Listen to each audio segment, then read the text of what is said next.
বলছে গতকালকে দীঘলিয়া একটি সংবাদ সম্মেলন হয়েছে, এই বিষয় সম্পর্কে একটু জানতে চাচ্ছি।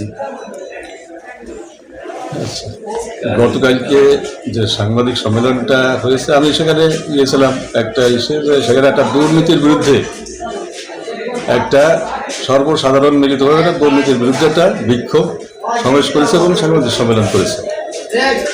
আমি সেখানে কোনো দলের পক্ষ থেকে না, আমি আমার অবস্থান থেকেই সেই দুর্নীতির বিরুদ্ধে যে বিক্ষোভটা হয়েছে বিক্ষোভে অংশগ্রহণ করেছি। দুর্নীতি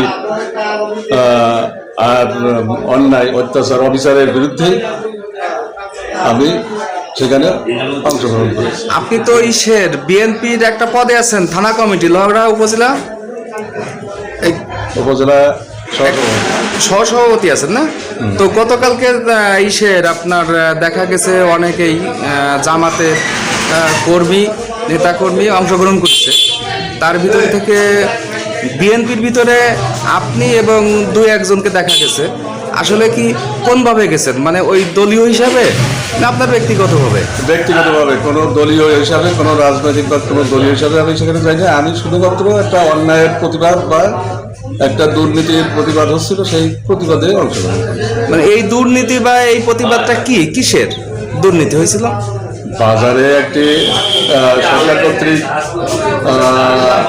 ঘর নির্মিত হয়েছে, সেই ঘরগুলো বরাদ্দ দেওয়ার জন্য চেয়ারম্যান, ইউনিয়ন পরিষদের চেয়ারম্যান, যেখানে কোনো টাকা পয়সা নেওয়ার প্রয়োজন নাই, কিন্তু শুনেছি নাকি যারা ঘর নিয়েছে তারা তাদের কাছ থেকে চেয়ারম্যান টাকা নিয়ে তাদেরকে বরাদ্দ দিচ্ছে। এখানে আমার একটা বড় অভিযোগ ছিল চেয়ারম্যানের কাছে যে আমার এই যে জায়গাটা, এই ঘরটা, এখানে ঘরের মোট জায়গা 3 ভাগের 1 ভাগ জায়গা আছে আমার জায়গা। তা আমার একটা সবচেয়ে বড় একটা ইয়ে আছে যে এই চেয়ারম্যান এই ঘরগুলো বরাদ্দ দিল, আমাকে বিন্দু মাত্র একটু জিজ্ঞাসা করলো না যে আপনি কি কোনো ঘর নেবেন কিনা। আমি আদৌ কিন্তু ঘর নিতাম না, তবে আমি আমার সেই আত্মসম্মানটা আমি ফিরে পেতাম, ঘর দেওয়ার সময় আমি খুব বাধা দিয়েছিলাম। আসলে কি এই চেয়ারম্যানের কোনো আছে, মানে ওনার কোনো রুল আছে এই সরকারি ঘর বরাদ্দ দেওয়া? হ্যাঁ, চেয়ারম্যানের কোনো দায়িত্ব আছে, টিওনো বা সরকারের পক্ষ থেকে দায়িত্ব দিয়ে আছে, তাই তিনি বরাদ্দটা দিয়েছেন। আর সেইভাবে আপনারা গতকালকে সংবাদ সম্মেলন করছেন, বিরুদ্ধে বা দুর্নীতির বিরুদ্ধে যে একটা বিক্ষোভ হচ্ছিল, সেই বিক্ষোভে আমি অংশগ্রহণ করি। ধন্যবাদ আপনাকে।